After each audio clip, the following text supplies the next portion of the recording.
And again, it's important we Nigerians, Africans, start visiting psychiatric doctors, psychological centers, social workers, counselors when you have issues and challenges. Not every time you run to your pastor. Pastors have limitation. Okay? Some of them are not trained counselors. So they might not be able to handle your case. And they might not even be able to identify what you're presenting at the moment.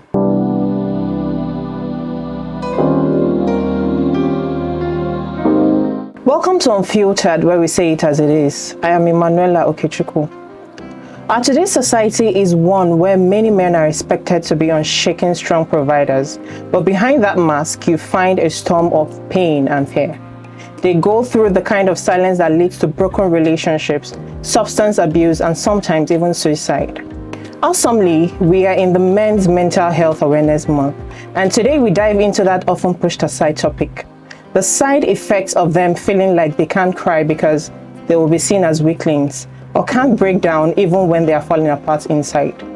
So we are asking, why exactly do men suffer in silence? Why is it so hard for men to say, I'm not okay? Most importantly, how can the society create a favorable atmosphere for these men to speak up? To help us unpack this is Mr. Onyekwe Francis Nnadozie, a practicing social and youth worker who has practiced for over 25 years. He is the founder and executive director, CHA Initiative, a non-governmental organization that is into mental health awareness creation and support, trauma healing, psychosocial support, and community peace building. While in Sierra Leone, he served as a psychosocial consultant to many non-governmental organizations. You're welcome to Unfiltered, Mr. Francis. Thank you very much. To begin with, why do you think men in different cultures tend to bottle up their emotions rather than speaking up about their struggles?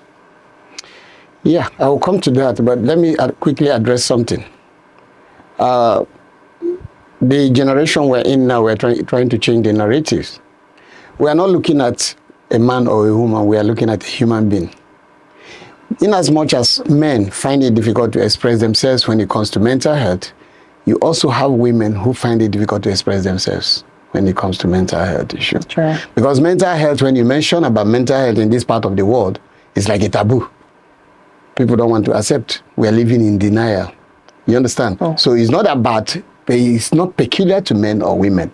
But you know, because of the society we find ourselves, the patriarchal system, it appears men are the ones who don't speak out. Now, reason could be cultural and traditional pressure and background. Because some society, some culture, they will tell you you are a man, you are not supposed to cry, you need to brave up and things like that. You know, and some of them find it difficult to express their emotions. You understand? And a lot of them are ignorant of the fact that they are going through some stuff.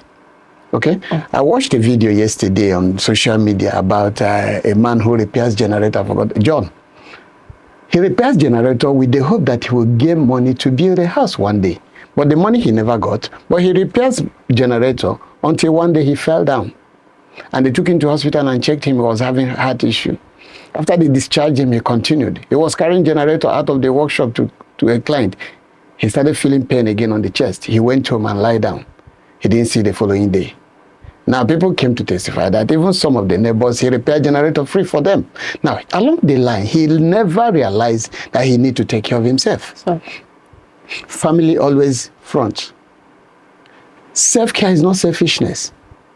Man, woman, you need to take care of yourself at a point in time. Exactly, but you said something earlier that it's supposed to be referred to human, not just gender differences, but there is there not this term, this thing expected of the men?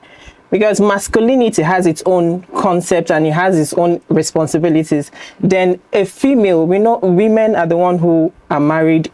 You know, a man gets to take a woman into a home, takes care of her and the children. And the sole responsibility is usually left for the man to cater for the family. So when a man is saying that he can't do this, he can't do that, that only makes him look like he's weak. Yeah, because that is how we are wired. That is the kind of socialization we are exposed to.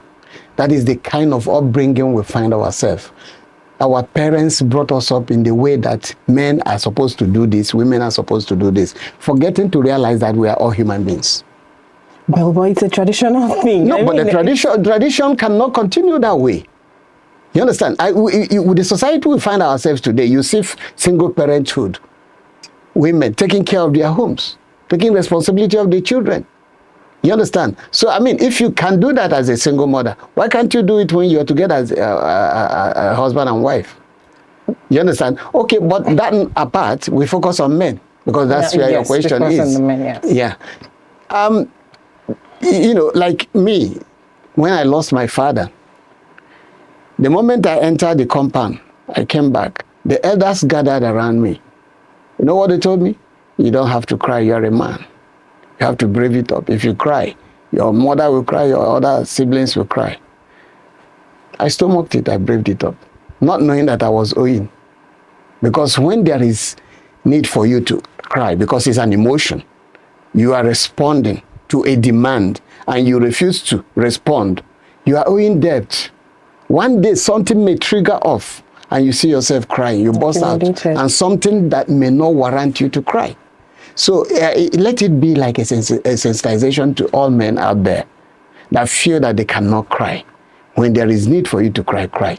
If you cannot cry in the open, go to your closet and cry. Clean up yourself and come out. So did you say this emotional suppression is something, a product of nature or nurture, or is it a little bit of both? It's a little bit of nature and nurture, more of nurture. You understand? Okay. Now, you remember when I said the kind of socialization we're exposed to? Okay. Because the family is the first institution a child is exposed to after birth. So what we see, what we hear, and that is in the same family they tell you that men don't go to the kitchen. And you find out that any man that doesn't go to the kitchen, at the point when you be on your own, hunger will kill you. You understand? So we need to create a balance. We are all human beings, made in the image of God, equal. So why do you discriminate that this job should be done by man or woman? Why do we talk about men's mental health when there are women that also don't talk about their mental health? Well, we are talking about it because the society, like you said, it's the men who get the more heat. We have to start changing the narrative. It's about us. It's about human beings. Because like in Nigeria today, when you talk about mental health, people run away from it. People shy away from it. They don't want to discuss it. They don't want to talk about it. But I want to tell you that it's important we talk about it. We need to know our mental health, the state of our mental health. Because no physical health without mental health. True. If you're off balance from your mental health, your physical health is not also balanced. Well, at what age do you think this emotional shutdown begins in a boy? And what are the common signs you find in it, you know, as a young boy? From childhood, there are things you're expected to do, you know, speak for yourself. And so at what age do you think this emotional shutdown begins in a boy? From adolescent age, you know, because you find out that any emotion we repress, any emotion we do not allow to express itself is there waiting for something else. And that's most times you find out people being aggressive. They are not aggressive because they want to be aggressive. There's something inside acting out. You see some students being bullied in school. Being bullied is just sending a message that something is wrong. Something has happened in the past that need to be addressed, that has not been addressed. You understand? So they are being a bully or a transfer of aggression. It's just a message. It's not that the person really wants to be. So most of those acting out is as a result of the emotions we suppressed in the past. So we are finding a way to discharge it. Okay, I'll give you one example.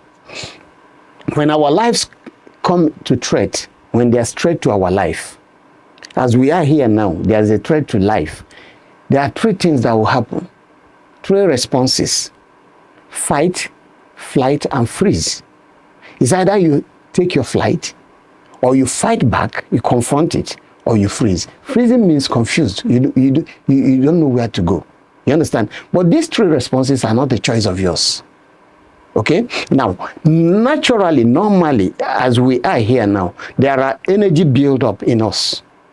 Okay, if we assess the energy build up in us, maybe if it is about 50% energy build up, when they are straight to life, there's extra energy that is built up into you. It could be around another 50% or 30% or 40%. And that energy that has built up into the 50, making it 80 or 100, need to be discharged. When you take a flight, you're discharging it. When you confront it, you're discharging it. But when you froze, you're not discharging it. And when you don't discharge it and it stays there, there will be problem, there will be chaos inside your system. It might take some time. There is another occurrence of that situation. These are the things that brings about some physical illnesses like high blood pressure and things like that. Nervous breakdown. You understand? Because those energies are internal. You need to release them. Okay? Well, are there visible common mental health challenges you can say that are seen in men who naturally suppress their emotions? Yeah, when you see somebody going to the bar every time drinking, after work, you go to your house late at night, something is wrong. It's either the home is not at peace, it's running away from something. And again, alcohol is another depression agent people need to run away from. But people think it's a way of coping, but it's a temporary measure. It's not a permanent measure. Okay? Then you see some people in their home or even in the workplace, they transfer aggression. They're easily angered. These are signs. Okay? And some, withdraw. When they withdraw from the things they used to do, like in your office now, you see somebody being social, being jovial, active, all of a sudden the person starts withdrawing, something is wrong. There's a mental health challenge, there's an issue that is calling for attention. But because of the society we find ourselves, nobody looks. Highest we can mock the person, which is not good. And the next is because when he gets to that level, he might even enter into depression, from depression to suicidal ideation. And the next thing, the person will take the life. But when these things happen to a person, ideally, without even being told, common sense will tell you that I need to speak this out to anybody, even if not close family. Like, let me just say it out, and I feel that will give a little sort of relief. Yeah, common sense will tell you to speak out. But another sense will tell you not to speak out. They will laugh at you, they will mock at you, and you hold it. But ideally, it's better to speak out, because healing starts from ventilating. When you speak out to a close friend, the friend might not have the solution or the way forward, might direct you where you can get help. And again, it's important we Nigerians, Africans, start visiting psychiatric doctors, psychological centers, social workers, counselors, when you have issues and challenges. Not every time you run to your pastor. Pastors have limitation. Okay? Some of them are not trained counselors. So they might not be able to handle your case. And they might not even be able to identify what you're presenting at the moment. You understand? So we also need to identify support groups. Support groups that are viable, that can help you cope and manage whatever. Yeah, but before that comes to play, let me ask this question before I make the point I'm trying to make. Okay. Why then is there any reason why men feel that, have this level of fear for being called weak? They have this certain level of fear for people saying that they are weak. Why?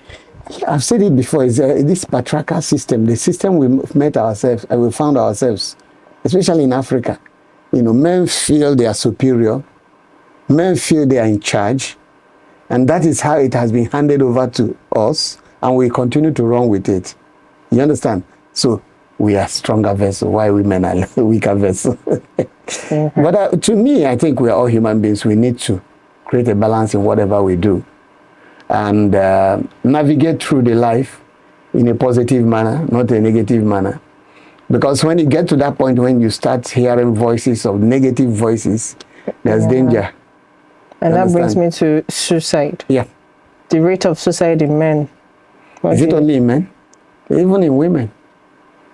I give you an example. A lady committed suicide in Lagos in a bank during office hours. It's not a man. It's a woman. Well, women have their, underlying problems, but now we are talking about the men and peculiarly to what they go through, what the society conform them to being. Men feel anybody that goes to the way of suicidal, think is a shorter cut to end it all. You don't want to confront or face whatever that is happening. But that's not the best. You understand?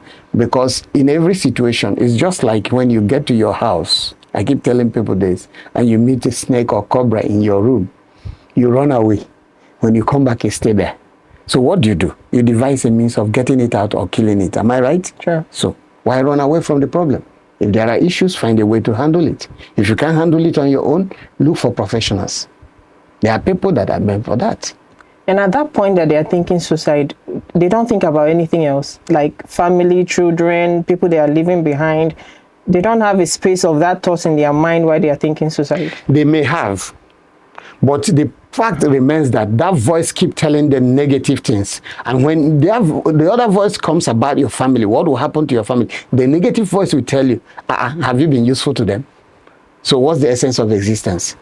That's a point. You understand? So that is why when it gets to that point, if people should cultivate the habit of, not accommodating negative voices. Always have positive mindset, positive voices within you. You understand? And the moment you see people getting sad all the time beyond 2 weeks, these are signs of depression. Something is happening. You understand? And from depression, you might get to suicide. So we always advise people, when something is troubling you, speak out. Speak out. Well, from your experience, do you think there are things these men have done on their own to invite this level of mental problems for themselves, aside the normal society problems that, Well, mental health issues, for example, like depression. There are some mental health cases that are genetic. It runs through the family. There are some that are as a result of environmental problems or, society. You understand? Some people may have gone through traumatic experiences from childhood that has not been handled, and they continue to grow and they continue to experience different level or the same repeatedly. You understand? And it's not taken care of. So that could be possible. It could lead to that. It's just like somebody was sick today with malaria and you didn't treat that person. Maybe there's a small relief. The next month or so, the malaria comes up again. No treatment. One day it will break down. The person will break down. So this message should also go to parents that train children because, if they have a past trauma from childhood, maybe molestation, things like that, it can linger. So you think this message should also go through to parents that to everybody. To everybody. Even I want to tell you today that most abuses are done in the home, in the family. Yes. It might not be sexual abuse, but there are other forms of abuse that are majorly done in the home. And most people don't know that verbal abuse is an abuse. Neglect is an abuse. You are married, you're in the home with your family, but you're not there as a father or as a mother. They see your physical body, but you're not always there with them. You go out, you come back late. I had a case some time ago in a school, and the child was complaining about the mother. The mother just makes sure she pays the school fees, all work. But the mother doesn't know what the child is going through. You understand? We need to make our time to listen to our children. We need to make our time to interact with them, to socialize with them, to bond with them. That bonding goes a long way. A long way for their future purpose. So what role do you think for the married men who are really going through the process at that moment, what role do you think close family members like wives, siblings can play for them? Support. Because I've seen so many cases where maybe the wife is trying, the husband is not helping out, or the husband is trying, the wife is not helping out, because the level of academic is not the same. We are coming from different backgrounds. You understand? So maybe the man is exposed, the woman is not, or the woman is exposed, the man is not. You see conflict. You understand? And when those conflict arises, because it's bound to arise, try to solve it, try to resolve it peacefully before it leads to crisis or fight. That's the dangerous part, okay? So if you know as a wife, as a woman, that your husband is trying to, bring the children up in a better way, all you need to do is to support. And if you know it's the other way around, all you need to do is support in any way. Don't discourage. Okay, what practical steps can men take? Besides people around them, you just addressed that. What practical steps? You mentioned a few earlier, but I would love you to lay emphasis on that. What practical steps do you think they should take to help themselves sort out these mental problems? Yeah, take care of yourself. Self-care. I said it before, it's not selfishness. Okay? Take care of yourself. Engage in physical exercise. Engage in eating good food, balanced diet. Okay? Sleep very well. Engage in positive conversations. Speak out. Talk to friends, close friends of what is going on. They can advise you. They can't advise you. They can tell you, okay, I know so person, so professional that can do that. Or so organization that can do that. You understand? But the problem we have is denial. Apart from denial, we lack information where we can get such services. And again, we feel we will be mocked. Yeah, well, so as a result, why we are creating this awareness. And when you bottle up, you build a wall around yourself. No information filters in, none goes out. You'll be dying in silence. And so there's a stage to it. Open up, first of all. Speak out to people. Am I right? Yeah. Then seek for help. Yeah. Is there any other thing to be added to that? I talk about exercise. Oh, you can engage in yoga. You can engage in mindfulness and meditation. It helps. It's just a skill you need to learn. By the time you get used to it, you see yourself floating. And when negative thoughts come, you see them vanishing. And there's something I call 90-10 redirection process. You understand? And what is it talking about, the redirection process? If all the time your thinking is negative, maybe up to 90%, it's high time you start to redirect it. Let the positive take over, be 90. Let the negative be like 10. Gradually, it will vanish. Not that the negative will not come. It will come. But let it be minimal. You understand? Well, this is just an input. In terms of the society and the country we find ourselves, like our dear country, there's already this pressure people have, both the men and the women. Yeah. There's already this struggle, the stress is high, the pressure is up, you're trying to meet one thing, and then, there are so many things that you're battling already. So what do you think? There are a lot of things we are battling already. And I want to tell you this. If you continue to think negative about it, will the problem be solved? The answer may be no. So why not be happy? You see, the challenge we have, so many people have, is that they find it difficult to be happy. They conditionalize their happiness. Happiness should be inside of you. It should come from inside. And when you find yourself happy, do not conditionalize your happiness. Do not say unless you have money or this, that. That's conditioning. But if you leave it free and it comes and flows, even when things are bad, you see yourself happy. You understand? And when you're happy, you attract good things also. But when you're not happy, you don't attract good things. Okay. These are law of nature. Okay? All right. Thank you so much, Mr. Francis. That was a good shade of light on this. And this, it's the month for men. It's a mental awareness month. So we need to create this awareness, of course. It's important. Thank you so much, guys, for joining us. Please don't forget to like, comment, and share on all our social media platforms. Until next time, this is Unfiltered. Bye.